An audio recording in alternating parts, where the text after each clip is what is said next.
What's up, boys? So I'm on my way to the gym right now, and I wanted to record a video, and I was thinking about what I wanted the topic to be. I was thinking about something about my past, something that I could share with you guys that I had to go through, a struggle I had to overcome, a lesson that I learned from it. And the thing that I keep going back to is my drug addiction. Okay, I struggled with smoking weed, and I got into some other stuff, but it was mainly weed for about 7 years. I did it just about every single day from the second I woke up, before school, during school, after school, when I went to work, before I went to bed. I was constantly high for a good 7 to 8 years of my life. And, it ruined a lot of things for me. It ruined relationships. It ruined my ambition, my drive. Just made me super lazy. I just wasn't a good person when I was high, but I kept going back to it. And the main reason for that is because I had a void and I had a hole in my heart that I was trying to fill by smoking and getting high. It made me feel good about myself. It made me forget about the pain that I was going through. And at the time, it's hard to understand that you are going through pain, because I didn't feel like I was struggling. I didn't feel like I was in a bad place, and it was because I was just so used to getting high. I was so used to having that void filled. But every once in a while I would go a little bit without the weed, whether that be on purpose or I just didn't have it on me at the time and I had to wait a little while. I got very angry. I got very empty, and it's a terrible feeling. If you guys know and you struggle with smoking, you guys know that feeling when you don't have it and you want it. You get very irritable. It turns you into that, just a different type of person. And that's how I was for a very long time.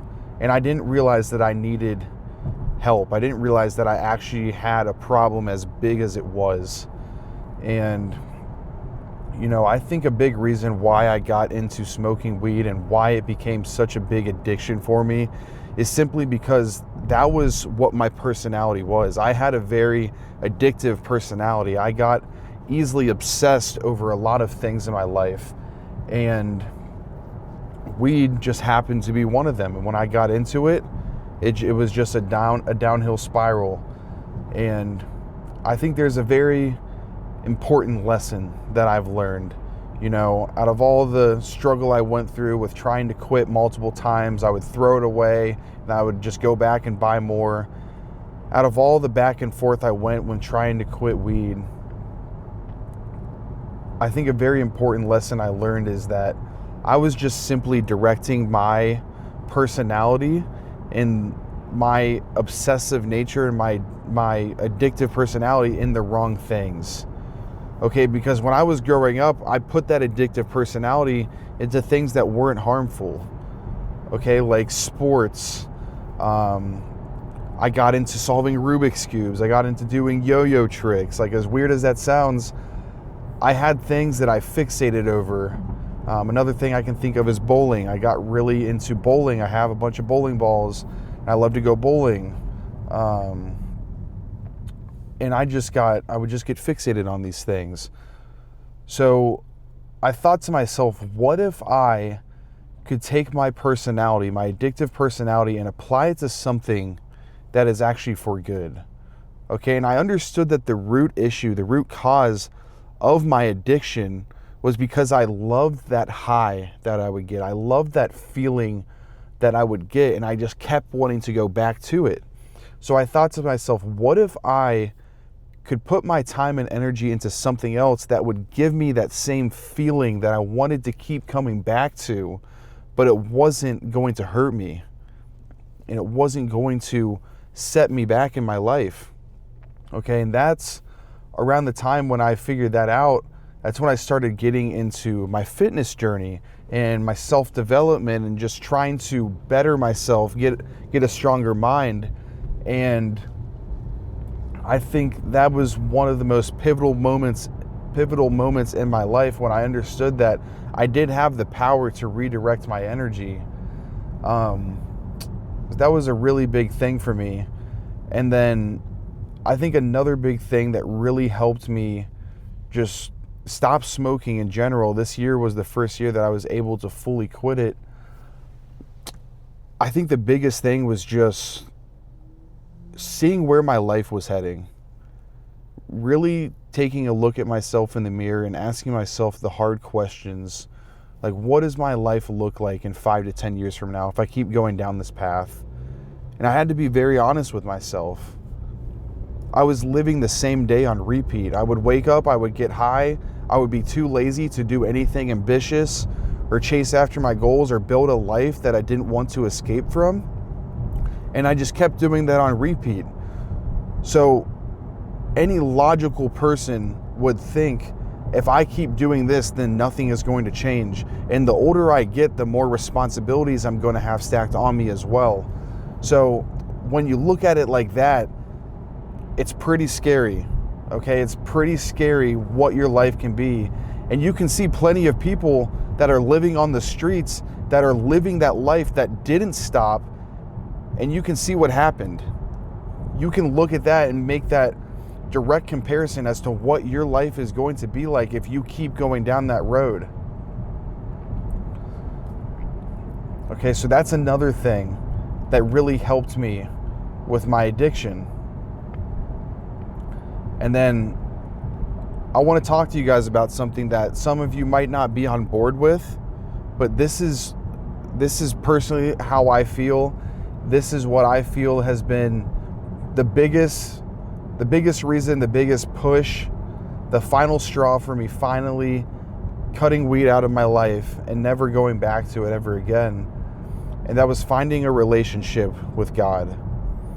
Okay, I'm going to make another video about this, talking about my testimony and my supernatural encounter with Jesus one night and getting baptized and all of these things, because it was truly a huge moment in my life. But I'm telling you guys, finding a relationship with God is one of the, if not the best things that you can do to help yourself. Okay, because I understood the reason why I had a problem with addiction, the reason why I struggled with anxiety and depression and self-doubt, was because I had a hole in my heart that I was trying to fill with all of these worldly things, all of these temporary things that in the moment it helped, but at the end of the day, it wasn't a permanent fix. Okay, so that's what I had to first realize. And the more and more I got into my faith, the more I seeked God, the more I read my Bible, I started getting more clarity. I started getting more conviction. And that was probably, if I look back, that was probably the biggest reason why I ended up quitting, was because I can't chase a relationship with God, and I can't serve my God and still be doing all of these things that I'm idolizing over Him. Okay, when I choose to smoke weed when I'm sad, or I feel like I need saving, or I want to run away from my problems, when I choose weed or anything other than God, that is saying that I put those things above God. That is saying that I don't trust in God's word over what I think is right. Okay, so that was a huge thing for me. All right, and then another thing that I can think of that is probably a big reason why I couldn't stop smoking weed, why I couldn't stop any of my bad habits that I've had in my life. It's because my purpose was not deeply rooted. My purpose and my drive and my why for doing the things that I want to do, for getting into better shape, for becoming a better person, my why was very surface level. It was not deep enough. Sorry, I almost just watched an accident happen. My why was not deep enough. Okay, when I went through hard times, when I hit obstacles in my life, if my why was not deep enough, I would easily fall back into my old ways every single time. All right, and there is an accident up here.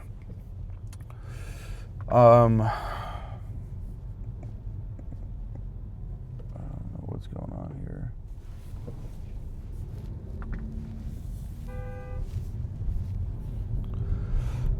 All right. So, where was I at? If your purpose is not so deeply rooted that it can be undisturbed by any obstacle, anything that happens in your life, if your purpose is not so deeply rooted to where it can be unbothered, then you are going to continue to fall back into your old ways. I've lived that life. I know what it feels like, and